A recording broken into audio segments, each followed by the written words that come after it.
এই দেখো একদম কটা বাজে এখন, একটাই টাইম, জাস্ট 5 মিনিটও লেট করেনি। Thank you so much. Thank you. তুমি এসেছো এইটাই আমার কাছে অনেক। চলো এবার সুন্দর করে দাও। আমি এক্সাইটেড তোমাকে সাজানোর জন্য। দুদিন ধরে শুধু তাড়া দিয়ে যাচ্ছি, তাড়াতাড়ি যদি না কমপ্লিট করেছো আমি চলে যাব। তোমাদের রিচুয়ালস থাক, আমি চলবো, মানে আমি খালি সাজবো, বাকি কি হলো আমার দেখ। একটু দেরি হলেই চলে যেতে পারে মেকআপ আর্টিস্ট, আর ঠিক এই ধারণা নিয়েই একদম টাইম টু টাইম ঘড়ির কাঁটায় যখন 1:05 ঠিক তখনই এসে হাজির হয় আমার সেই দিনের ফার্স্ট ব্রাইডাল সিজনে এমন টাইম টু টাইম মেনটেন করা ব্রাইড পাওয়া সত্যিই দুষ্কর। তবুও এমন পাঞ্চুয়াল ব্রাইড দেখলে মনটা ভীষণ খুশিতে ভরে ওঠে। মনে হয় যেন না, এবার আজকের আমার কাজগুলো সমস্তটা ঠিকঠাক যাবে। কি চাও মৈত্রীর কাছ থেকে?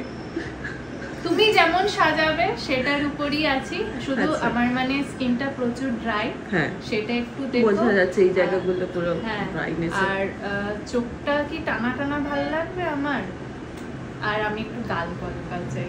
ঠিক আছে ঠিক আছে, সব আবদার রাখবো, টাইম মতো এসছো সব পাবে। একদম একদম, আমি ওই জন্যই টাইম নিয়ে এসেছি যে না আমি যা চাইবো তাহলে আমি পেয়ে যাবো। একদম এটাই, একদমই তাই। এই যে আমাকে যা যা ওর ক্রাইটেরিয়া বললো, মানে হেয়ার স্টাইল থেকে শুরু করে আই মেকআপ বা কলকা, যেটুকুই আমাকে বলেছে আমি চেষ্টা করেছি ওর অক্ষরে অক্ষরে সেগুলোকে পালন করতে। হ্যাঁ, নিজের কিছু ইচ্ছা ওকে জানিয়েছি, তারপরে কিন্তু ওর মেকআপটা করা শুরু করেছি। মানে সাজেশন বলতে পারো যে ওকে কোনটা করলে ভালো লাগবে বা ওর পছন্দগুলো ঠিক ওকে কতটা মানাবে, এই সমস্তটাই। এদিন ছিল আমার ব্যাক টু ব্যাক দুটো ব্রাইড, আর ফার্স্ট লোকেশনেই চলে গেছিলাম অন্তরার কাছে সোনারপুরে। হ্যাঁ, সোনারপুর কিন্তু আমার বাড়ি থেকে অনেকটা ডিস্টেন্স, সেই জন্যই তো ঠিক 1 বছর আগে ও বুকিং করেছিল আমাকে, তাই জন্যই আজকের ডেটে আমি সোনারপুরে অন্তরার কাছে যেতে পেরেছি। সে কি অবস্থা, বাপরে বাপ। প্রথমে তো ওর একটা ডেট ফিক্সড হয়েছিল, সেটাতে ওর হয়তো কোনো কারণে ক্যান্সেল হয়ে যায়, তারপরে আবার আর একটা ডেট রিশিডিউল করা হয়, আর সেই মতোই সেই স্লটটা মানে প্রথম স্লটটায় ফাঁকা ছিল বলে ও সেটাতেই বুক করে। অন্তরার ঠিক পরেই আরও একটি ব্রাইড আমার জন্য ওয়েট করছিল, আর তার লোকেশন অন্তরার বাড়ি থেকে প্রায় 1 ঘন্টা। যদিও সেই ব্রাইডের টাইম আলাদা ছিল, কিন্তু ওই যে টাইম মতো না বসলে যে কোনো কিছুই ম্যানেজ করা যায় না, তখনই তাড়াহুড়ো করতে হয়। আর কিন্তু অন্তরা কিন্তু একদম আমার পাঞ্চুয়াল ব্রাইড, যেটা তোমরা একদম লাইভ স্ক্রিনেই দেখলে যে ও কতটা টাইম মেনটেন করে এসছে। আর এরপরে ওকে আমি গয়নাগুলোও পরিয়ে দিয়েছি। আমি এই ভিডিওটায় খুব একটা ক্লিপস তোমাদের জন্য রাখতে পারিনি, তার কারণ একটু রাশে ছিলাম, একটু ব্যস্ততায় ছিলাম, তাই সমস্ত রকমভাবে যে ক্লিপস নেব, ভিডিও নেব, সেটা কিন্তু সম্ভব হয়ে ওঠেনি। যতটুকু সম্ভব হয়েছে ততটুকুই পেরেছি। পর আমি একটা একটা করে ওকে জুয়েলারিও পরিয়ে দিয়েছি, খুবই মিনিমাল জুয়েলারিও পরেছিল, মানে গলায় 3টে হার পরেছিল।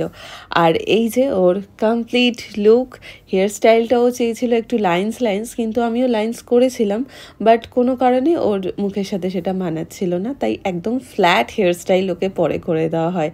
আর তোমরা জানিও যে অন্তরাকে দেখতে কেমন লাগছে। আমাদের বাঙালিদের ব্রাইডাল সাজের মধ্যে কিন্তু বেশ একটা অন্যরকম ব্যাপার থাকে, সবাইকে কেমন একটা যেন প্রতিমা দেখতে লাগে। ঠিক এই কারণেই হয়তো অনেকেই চায় যে আমাকে যেন মা লক্ষ্মীর মতো দেখতে লাগুক বা খুব মিষ্টি দেখতে লাগুক, এমনটাই অনেক ব্রাইড রিকোয়েস্ট করে থাকে, আর সেই রিকোয়েস্টগুলোই রাখা আমার দায়িত্ব। ব্যাস, অন্তরাকে সাজিয়ে এবার বেরিয়ে পড়লাম সেকেন্ড লোকেশনে যাওয়ার জন্য। এই যে চলে এসেছি বেহালার সাক্ষী ভবনে। এই সাক্ষী ভবনে যে আমি নাই করে কতবার এসেছি। তো এই দিনের আমার সেকেন্ড লোকেশন ছিল সাক্ষী ভবন বেহালাতে, অ্যান্ড এখানেও মোটামুটি আমি খুব একটা ক্লিপস নিতে পারিনি, জাস্ট বিফোর অ্যান্ড আফটার। এটাই ছিল আমার বেহালার পিওর ব্রাইডাল মেকআপ। ও কিন্তু আমার কাছে একদম সিমসাম একটা মেকআপ চেয়েছিল, চোখগুলো চেয়েছিল একটু টানা টানা, তাই ওকে ওর মনের মতো করে সাজানোর চেষ্টা করেছি মাত্র।